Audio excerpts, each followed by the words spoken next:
Terus niki napa niati nggih dawuhe Mu'ad bin Jabal niku ta'alu bina nu'min sa'atan. Terus Mu'ad bin Jabal teng riwayat Bukhari sering dawuh, ayo rene moro aku, ayo do iman bareng-bareng.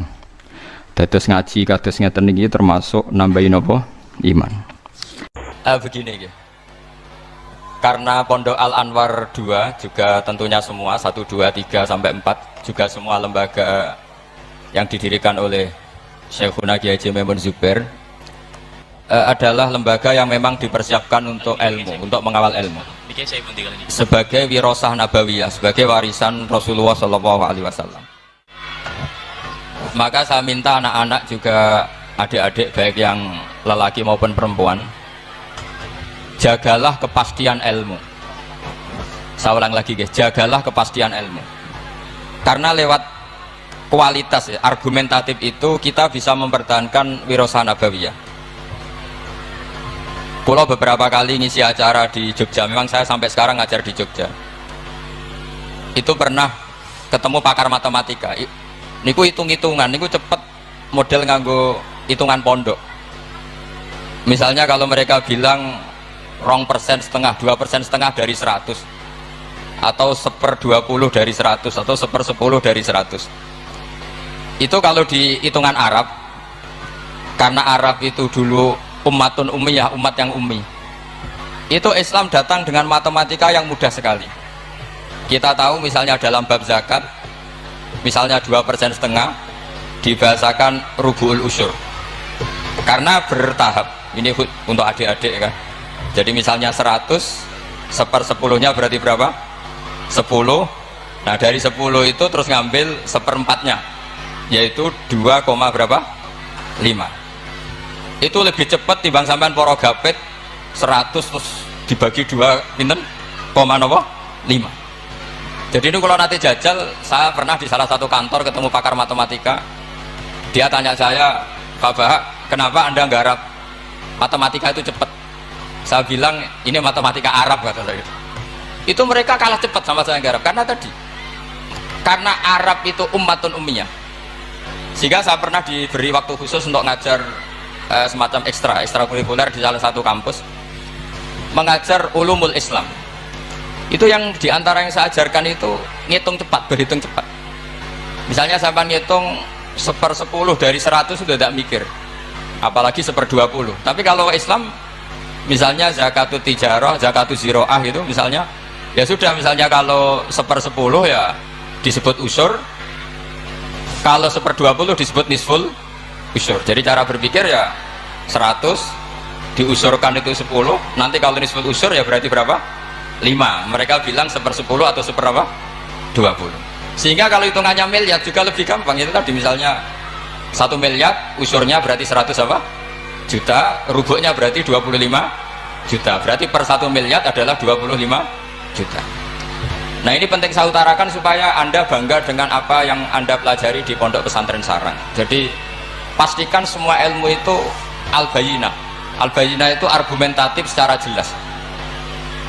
Kita ini yang mengkaji Quran, mengkaji tafsir, itu betapa bangganya kita jadi muslim, jadi mukmin. Saya beri sekian contoh. Misalnya dalam tradisi pesantren Quran itu ada istilah sakta. Dan alhamdulillah tadi saya tahu betul di sini, alhamdulillah sekarang ada Gus Rokib, ada istrinya Gus Roji yang mengampu tahfidz. Saya senang sekali karena semua ini keluarga saya, dan saya sama Gus Bab itu buyut saya kandung tuh Mbah Maimunah, Mbak Yunya, Mbak Bedowi. Jadi senang sekali kalau di sini juga ada tahfidz, di Pondok Anwar juga ada garwanya Gus Naji, garwanya Gus Kamil. Saya mohon selain diajarkan syarat talaqi atau musyafahah dalam bahasa pesantren, juga diajarkan kepastian hukum pentingnya sakta, supaya orang tidak ragu lagi bahwa kita ini tidak kayak seremonial, memang benar-benar bihujjatin ilmiah, atau kalau istilah para nabi, kul inni ala bayyinatin mir rabbi, benar-benar argumentatif. Sakta itu dimaksudkan adalah, kalau ibarat sastra itu taktek itu memotong. Jadi misalnya begini, yang paling terkenal tentu alhamdulillahilladzi anzala ala abdil kitaba wa lam yaj'al lahu iwaja. Terus di sakta qayyimah. Andai kan tidak ada sakta, maka bacanya gini, walam yaj'al, lan orang gawe sapa Allah lahu ing Quran, ora digawe iwajan ing bengkok. Qayyiman ora digawe jejeg, itu kan jadi kacau. Ya Quran itu ya ndak bengkok ya ndak jejeg. Tapi barokahnya ada sakta, Allah tidak membuat Quran sebagai sesuatu yang bengkok. Sakta berhenti. Berhenti itu menyimpulkan kalau ndak bengkok maknanya jejeg atau lurus. Sehingga memang harus sakta. Begitu juga di surat Yasin. Ketika orang kafir bangkit dari kubur, mereka bilang misalnya wa nufikha fis-sur fa idzahum minal ajdathi ila rabbihim yansilun. Terus qalu ya wailana man ba'atsana mim marqadina. Orang kafir ketika bangkit dari kubur, mereka tanya, "Man ba'atsana mim marqadina?" Kita yang bangkitkan siapa? Tentu ini adalah qailul mustafhim. Omongannya orang yang tanya. Terus kita sakta, terus kita teruskan hadza ma wa'adar rahman wa sadaqal mursalun. Tentu hadza ini tidak sama pengucapnya atau yang mengatakan itu tidak sama. Yang satu qaulul mustafhim atau qaulus sa'il, yang satu qaulul mujawib. Entah yang jawab langsung Allah entah malaikat. Yang jelas itu beda yang mengatakan atau beda qailnya. Berarti menjadi siapa yang membangkitkan kita sakta, terus dijawab hadza ma wa'adar rahman. Andai kan itu dibaca langsung, maka hadza ma wa'adar rahman bagian dari yang dikatakan al mustafhim, bagian yang dikatakan man ba'atsana mim marqadina hadza ma wa'adar rahman, itu kacau semua.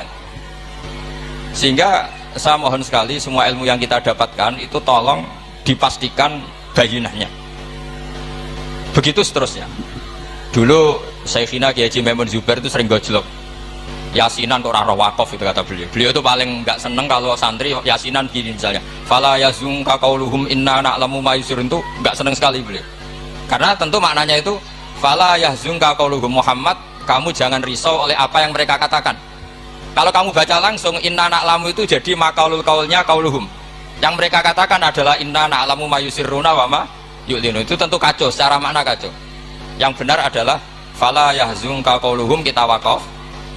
Kamu jangan gelisah oleh apa yang mereka katakan, yaitu mereka berkomentar bahwa Rasulullah tidak nabi, Rasulullah majnun, Rasulullah sahir.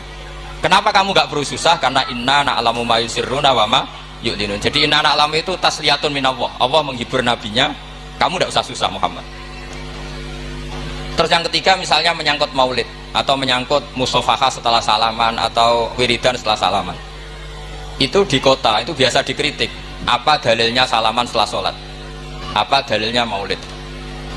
Anda sebagai pengikut ahli sunnah yang ala aswaja atau ala Islam Nusantara kalau bahasanya NU, saya juga sering dibully. Islam Nusantara itu apa Pak Ba? Apa terus menjadi firqah 73 menjadi 74 karena ditambah Islam apa? Nusantara. Begini loh logika Islam Nusantara itu. Di komunitas internasional itu kalau tidak Syiah itu dinamakan Sunni.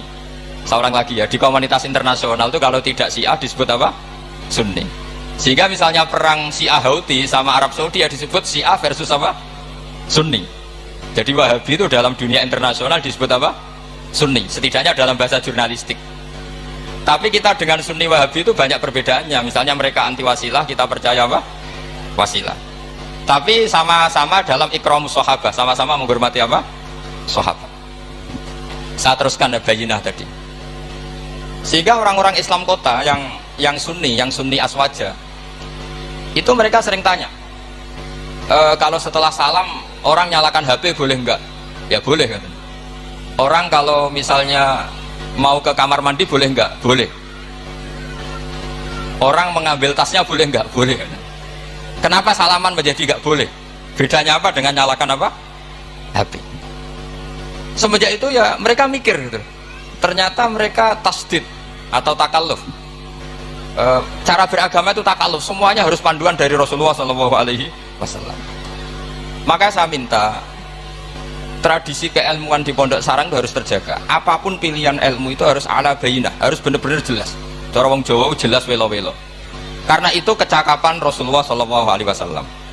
Dulu saya berkali-kali cerita, dulu orang kafir itu sangat nganggep Rasulullah itu aneh karena mengajak ke satu Tuhan. Saya berkali-kali cerita logika ini, aja'alal alihata ilaha wahida innaha adalah syai'un ujab. Urusan kita banyak, problem kita banyak, kenapa Tuhannya satu itu tidak cukup Muhammad? Terus mereka sama Nabi didatangin, terus Nabi bikin argumen tandingan. Kalau kamu jadi pembantu lalu majikan kamu banyak, kamu suka enggak? Perintahnya beda-beda, seleranya beda-beda. Wah, tidak suka Muhammad, nanti kita repot. Ya sudah, Tuhanmu itu majikan kamu, kalau banyak-banyak kamu yang repot. Ya sudah, mat Tuhan satu aja, kata dia.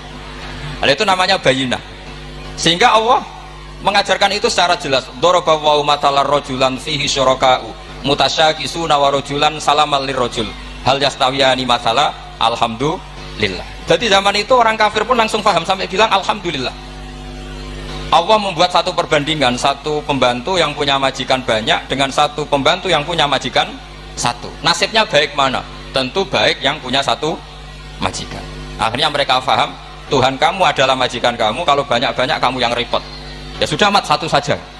Nah, ini yang dimaksud lam yakunil ladzina kafaru min ahlil kitab wal musyrikina munfakkina hatta ta'tiyahumul bayyinah. Ahli kitab apapun ngototnya pada keyahudian atau kenasronian, itu tetap infikak, tetap akan tercerabut ketika ta'tiyahumul bayyinah, ketika datang penjelasan yang jelas, corong Jawa jelas welo-welo. Makanya saya minta anak-anak yang akademik ini harus menerima ilmu secara bayyinah. Saya masih ingat Mbah Mun itu ketika ditanya, ya jenengan damel kurikulum, moko bocah rapati iso ngaji Wahab, ngaji Muin. Kata Mbah Mun, sing ngaji tenanan yo ben Karangmangu. Saiki roh mondok sithik-sithik jamaah mbek ngaji mbek ora roblas apik endi? Ya apik rondok ngaji. Ya wis berarti ya apik kurikulum kata dia. Artinya ya logikanya jelas. Makanya lama dulu itu kalau bikin logika itu sesuatu yang nggak masuk akal saja, kalau lama dulu yang ngendikan itu masuk akal. Dulu Abu Yazid itu punya murid namanya Syakik Al-Balkhi. Dia orang kaya, biasa donatur pondok, biasa mendonasi pondoknya Abu Yazid. Setelah dia perjalanan dagang di satu Sahara gitu, di gurun pasir, ada burung yang patah sayapnya, patah kakinya. Ternyata tetap dapat rezeki, dikasih makan burung yang waras, yang normal.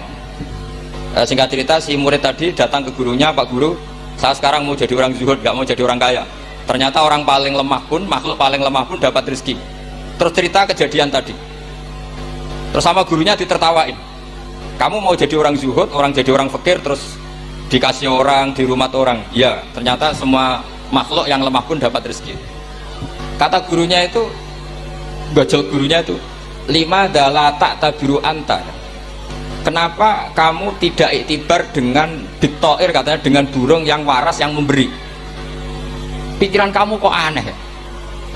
Ingin kok yang diberi. Kalau sama-sama cita-cita ya seperti burung yang memberi. Terus beliau gurunya dalil al yadul ulya khairum al yadis sufla, bahwa tangan yang di atas lebih baik tangan yang di bawah. Akhirnya murid tadi mencium gurunya terus bilang, anta ustadi, kamu benar-benar guru saya. Lah kenapa saya cerita ini? Supaya sanad ini tersambung sampai Rasulullah SAW. Misalnya guru kita Mbah Mun ikut ngurusi negara, jika negara ini meskipun enggak negara Islam tapi ukuran negara itu sangat Islam. Logikanya gampang, kamu ikhlas negara ini diatur oleh orang-orang yang enggak sholat, yang narkoba, yang macam-macam, apa lebih suka negara ini diatur oleh orang yang sholat, yang meyakini kebenaran Islam? Tentu kita milih yang meyakini kebenaran Islam. Itu bisa didapatkan kalau dipandu ulama apa kalau dilepas ulama? Kalau dipandu ulama. Sehingga dalam kitab Minhajul Abidin diceritakan ada orang sufi yang merasa dunia sudah rusak, kemudian milih uzlah. Ketika uzlah, beliau mengalami satu kasuf ada hatif bilang, taraktum ummata Muhammadin fi aidil mubtadi'ah. Kamu enak-enakan uzlah di sini, tapi membiarkan umat dipimpin orang lain yang menyesatkan. Jadi mungkin kalau kita kumpul orang itu dosa, wong ngrasani, bedolok wong wedok macam-macam.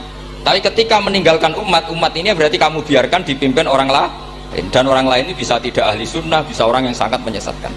Berarti uzlah juga punya sisi dosa. Akhirnya ulama ini kembali ke masyarakat dan menunggui masyarakat mengawal mazhab ahli sunnah apa? Wal jamaah. Jadi saya mohon adik-adik terlatih bahwa semua ilmu itu ala bayinah.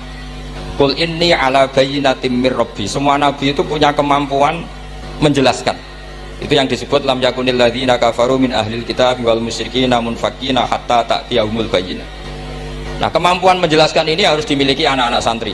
Anak-anak Anwar 2 yang anak-anak masih belajar itu terutama harus belajar ilmu logika. Termasuk kitab kebanggaan saya itu kitab Syarah Bukhari. Beliau ketika menafsirkan hadis atau mensyarah hadis, salasun mangkunna fihi wajata halawatal iman. 3 hal ini kalau seseorang tahu atau faham maka menemukan halawatal iman, manisnya iman. Beliau mengartikan manis itu artinya enak. Enak itu nyaman. Nyaman itu tidak iskal, tidak galau. Terus beliau mencontohkan, andaikan agama ini tidak masuk akal maka kita akan galau selama-lamanya. Terus beliau menyontohkan, alam ini kata Allah, saya ulang lagi ya, alam ini kata Allah itu diciptakan oleh zat yang super, yaitu kalau oleh ilmu kalam disebut wajibil wujud. Terus beliau berargumentasi cerita Islamnya Jubair bin Mut'im, berarti Mut'imnya ya, Jubair bin Mut'im bin Adi, berarti Mut'imnya. Dulu zaman Nabi itu juga sudah ada orang ateis, orang ateisme. Kalau bahasa Arab dulu itu al-mu'attilah, kalau bahasa Arab sekarang itu biasanya disebut syuyu'i. Orang-orang ateis itu nggak mau mikir, pokoknya bumi ya ono, langit ya ono, sebabnya apa ya mbah, pokoknya ono. Terus sama Islam diterangkan, Dalalah Mut'im ini datang ke Medina sebagai negosiator Asra Badrin, tawanan Badar. Dalalah Rasulullah pas baca surat Wattur wa kitabim mastur fi raqim mansur. Di antara itu ada ayat am khuliqu min ghairi syai'in am humul khaliqun. Masa alam raya ini, langit bumi yang maujudat, jadi bumi ini berstatus maujudah, kemudian maujudah ini diciptakan oleh adamiyah. Jadi kalau kamu berfaham ateis, artinya hadhil maujudat khalaqahal adam, ini semua yang maujud diciptakan oleh sesuatu yang tidak wujud. Kata Ibnu Hajar al Asqalani, andaikan Islam datang seperti itu, kamu tidak bisa tidur, akal kamu tersiksa. Karena kamu profesor kayak apa tidak bisa menemukan logika hadhil maujudat khalaqahal adam, bahwa maujud ini diciptakan oleh ketiadaan. Tapi Islam datang tidak seperti itu. Hadhil maujudat khalaqaha wajibul wujud, ini maujudat diciptakan oleh zat yang wajib wujud, yaitu Allah Subhanahu wa ta'ala. Nah, dengan berpikir seperti itu ahlul akli nyaman. Nah, nyaman ini kata Ibnu Hajar al Asqalani menjadi halawatul iman. Jadi halawatul iman itu dimulai dari bayina, satu kejelasan yang sangat argumentatif yang kita insya Allah lanal tifitu yaminan walasimalan, sudah ada kemana-mana lagi. Nah, ini yang dimaksud Allah Subhanahu wa ta'ala, yusabbitu walladzina amanu bil qaulits tsabiti fil hayatid dunya wa fil akhirah. Jadi logika ini mapan sehingga kita misalnya jadi TKI sekalipun di negara Korea, di negara Uni Soviet, tetap bawa tauhid. Karena logika tauhid, logika sing sibghatullah wa man ahsanu minallahi sibghah, logika yang dibangun oleh guru-guru kita zaman anak-anak sekolah di musola, zaman TPQ, TPA, semuanya dibangun bahwa diantara sifat Allah pertama adalah sifat wajibil wujud. Dengan sifat wajibil wujud maka logika kita terbangun, gak mungkin maujudat ini diciptakan sesuatu yang tidak ada, pasti namanya yang ada, faktornya ya ada, bukan tidak ada. Nah, itu termasuk kenyamanan berpikir. Terus ketiga, kenyamanan sosial. Agama ini mengajarkan baik sama orang tua, takdim sama guru, sayang sama anak-anak, sayang sama yang lemah. Makanya kata ulama-ulama dulu, laulam yakun ma ja'a bi Muhammadun dinan lakana fi aqlin nasi hasanan. Kalau saja yang dibawa Muhammad tidak diatasnamakan agama, itu pun menurut logika akal sesuatu yang baik. Karena agama ini hanya mengajarkan yang baik-baik saja. Jadi saya kira demikian, pokoknya saya minta seminta-mintanya tradisi keluarga sarang bahwa semuanya bil ilmi itu harus dijaga, karena ilmu ini pula yang sebetulnya yang kita berstatus warasatul anbiya, al ulama warasatul anbiya, dan itu tentu bil ilmi.